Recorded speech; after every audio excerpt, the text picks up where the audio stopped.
Hello, everyone, and welcome to another episode of the Wise Decision Maker Show, where we help you make the wisest and most profitable decisions. And today, we'll help you make the most wise and profitable decisions about remote training and virtual mentoring. So, when you're thinking about the future of work is overwhelmingly hybrid and remote. That's the reality.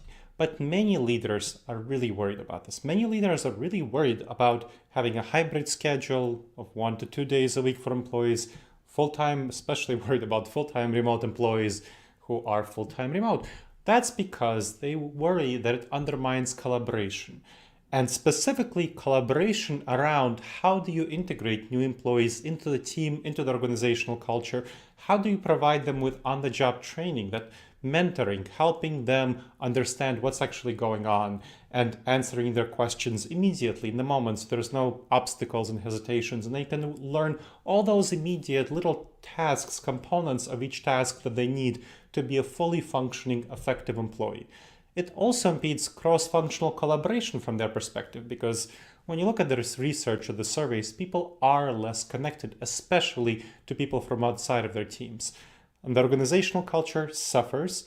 Again, when you're looking at the surveys, overall, people are less connected to the organizational culture when they're in hybrid and remote settings than when they're in full-time in-person settings. So leaders often pursue full-time office return for these reasons. But that's a very big problem from the perspective of what employees want and the retention and, of course, recruitment that's necessary in today's tight labor market. And we're dealing with the talent wars, and the talent wars means that if you're not winning, you're losing. You're losing really talented employees. Leaders do understand. They really do. I mean, when I've been talking to them, I've helped 17 companies and nonprofits transition, mostly companies transition to the future of work, to hybrid and remote teams. And I understand that most employees want either full-time remote work or a hybrid schedule. Most want a hybrid schedule. Most do want to see their coworkers sometimes. So maybe they want to come in maybe a day a week, maybe 2 days a week, some once a month, something like that. But some want a fully remote schedule. So when you look at the surveys, broadly speaking, a quarter to a third want full-time remote. Something like maybe over a half to 2/3 want hybrid schedule. And really smallish numbers, under a quarter, want full-time in person. So that is what you're facing. That's what leaders are facing. And they're making pretty bad decisions. They're failing to adapt well to these needs of remote work, to integration of new team members, to on-the-job training for new junior team members. That's a problem because they don't adapt those best practices on how you collaborate effectively in remote settings and in hybrid settings. So that causes a lot of these challenges in integration, on-the-job learning, collaboration, organizational culture. You're facing a lot of challenges with these leaders who are not adapting strategically to the hybrid and remote future of work. And they're not doing so because of cognitive biases, these dangerous judgment errors that stem from how our minds are wired. And they lead us to making poor decisions, strategic decisions, financial decisions, human resources decisions. And so leaders fail to adapt innovative best practices on how to lead in the future of work. They're trying to go back to the past of work. That will not work because January 2020 will never be around again. People have fundamentally changed as a result of the pandemic. The many months, over a year of the pandemic and these new variants and all of these problems, people have changed fundamentally. Their values, what they value. They value flexibility a lot more, as you can understand from those surveys that show how much people want hybrid or full-time remote work. They favor really the schedule, these individual employees, but leaders really want to do what's comfortable for them. And they don't want to do what's in the organization's best interests without realizing it. It's not like they're consciously saying, I'm going to undermine the organization. That's not what's happening. But they're not realizing how their own intuitions and desires and feelings about what's right for the workplace are causing them to make seriously bad decisions.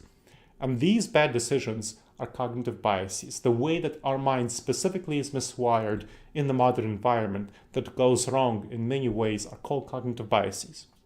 And there are two big ones around on-the-job training, around integration of junior team members, and one of those is called functional fixedness. Functional fixedness. You might have heard of this as the hammered snail syndrome. When you have a hammer, everything looks like a nail. That's what functional fixedness is about. When we learn one way of doing something, whether it's hammering, something, fixing something, or whether it's collaborating, we tend to impose that same methodology in all other settings. We become fixed in the way that we do things. And that's a big problem because people tend to not accept new practices for how to collaborate effectively despite the context changing. So they try to fit a square peg into a round hole. That's a big, big problem. So leaders are failing fundamentally when they're trying to transition to hybrid and remote work, but are still trying to adapt their previous in-office ways of collaborating. And then they're wondering why they're not succeeding, and they're pushing for a full-time in-office return. And then another issue that's related to functional fixedness is called the not invented here syndrome. That's where people in leadership roles, leaders, don't like practices that are invented outside of their organizations. And so they reject them. It's called the not invented here syndrome. It's not invented here, therefore it's bad. So even if these practices might work better for their contexts, they tend to not become adapted. So that's a big problem. Now, when you think about what are the actual best practices for the future of work, you want to focus on a hybrid model. Hybrid model of work where most people come in 1 to 2 days, a substantial minority is full-time remote. That's what helps optimize collaboration and your retention. And of course, if you play your cards right and adopt best practices, integration of junior team members and on-the-job learning for them.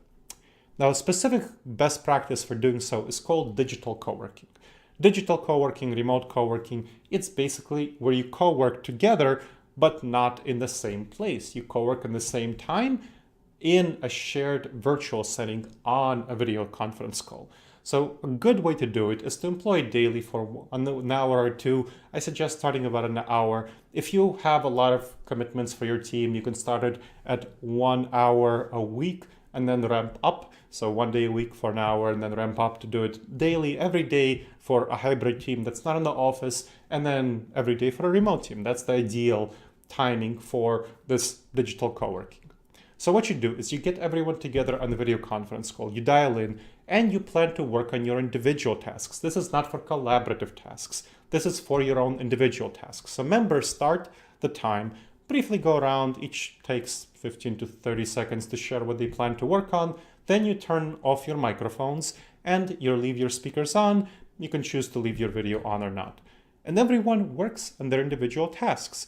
And of course, because your speakers are off, your microphones are off, you're not bothered by other people's sounds unless they deliberately choose to turn on their microphones, which they do if they have a question.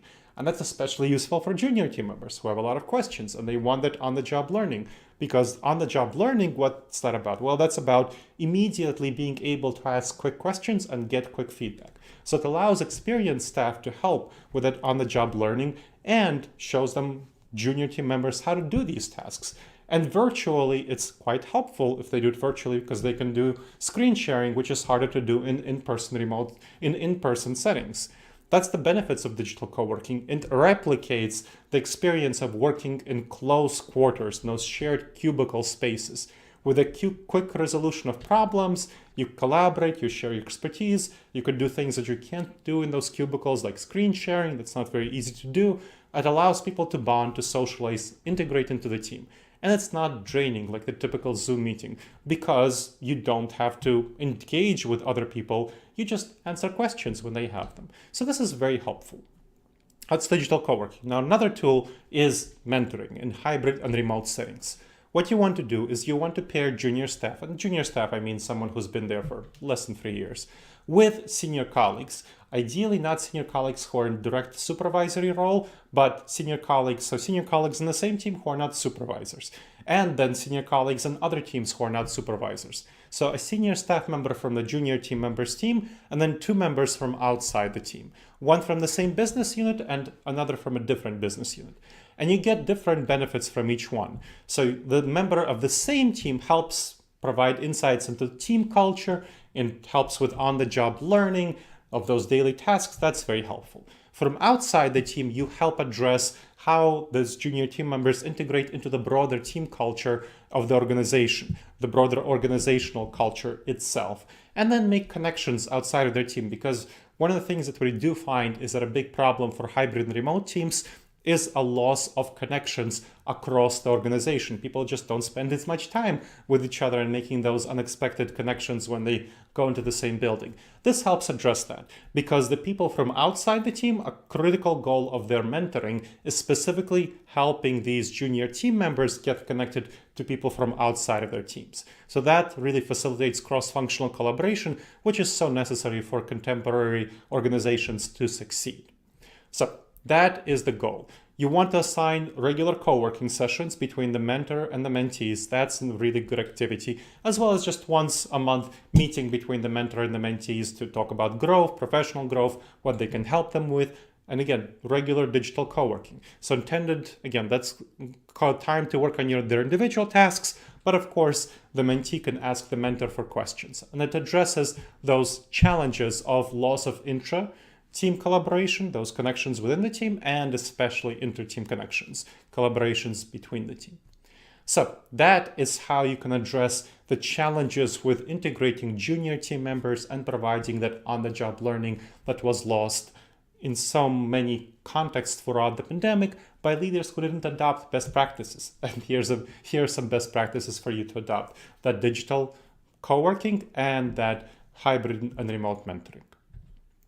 All right, everyone, I hope this episode has been helpful to you. Please make sure to subscribe to the Wise Decision Maker Show wherever you checked out the show.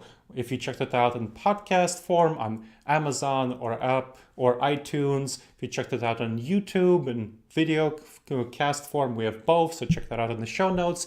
The show notes also have much more information about digital co-working and remote mentoring, so make sure to check that out. And if you have any questions about any of these topics, I would just have feedback or comments, email me at gleb@disasteravoidanceexperts.com. That's Gleb, Gleb, @disasteravoidanceexperts.com. All right, everyone, I look forward to seeing you on the next episode of the Wise Decision Maker Show. And in the meantime, the wisest and most profitable decisions to you, my friends.